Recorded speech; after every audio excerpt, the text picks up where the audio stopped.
Mr. David, man, like what brought about the idea to do a program like this? Man, you know, just like everybody else, man, every time I turn on the news, bro, black and brown boys dying and going to prison. So I said, you know what?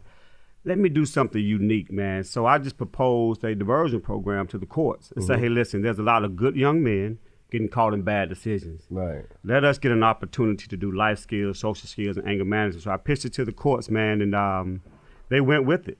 We're probably diverting a little over 100 years a week of prison time. And most of our young men in the program, armed robbery, aggravated assault, carjacking, hijacking, burglary. So sometimes, Tip, I look beyond the charges, man, because I know. You have to. And you know as well as I know, man, sometimes, you know, we get in the rut. That's right. And we have to do what we think is best, man, which is most of the time the wrong thing to do. And we become susceptible to our circumstances. Absolutely. You know what I mean? Absolutely. Yeah. So how many years has it been now? 11 years. 11 years. So for 11 years, you've been saving people 100 years a week. Yes, sir. 11 years.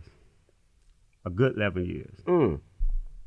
So tell me about the program. Like, what does it consist of? Like, how does it begin? How does one find themselves eligible to participate in the program? And like, do you have to have a charge? You know, can you walk in off the street and just enroll yourself or volunteer yourself? How does it work? No, most of it, the diversion program, you have to have a charge. But when the lawyer or the DA reach out, they'll let me know what the young man is. So here's the things I measure by. Do you have any current charges?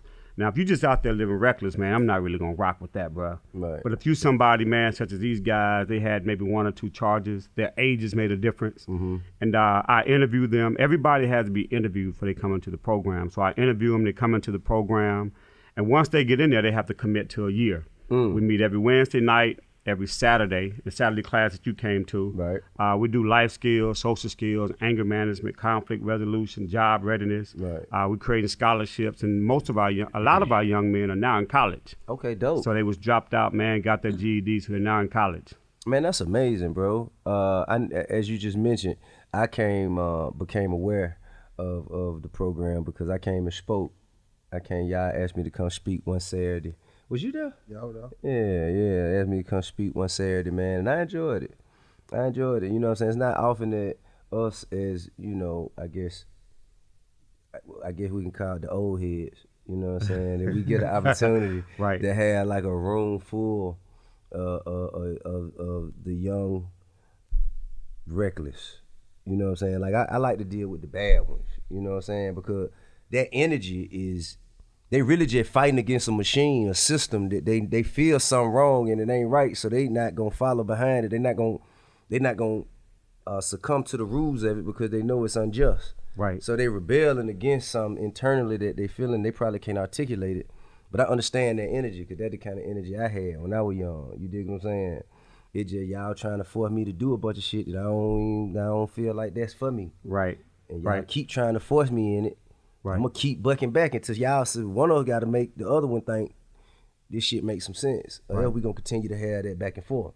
Yeah, and that's one of the things, man, that when most of these brothers come in there, I already know, you know, they've been in some shit, man, living in some shit and just lost. So what I try to do is just catch them where they at, man. Most of the time that's at the age of 8, 9 years old. Right. And just catch them up to life, man. But I think black and brown boys, man, they respect consistency more than anything, man, and we showing up, bro. Right. I mean, consistently for 11 years. That's real. We've never missed a Saturday.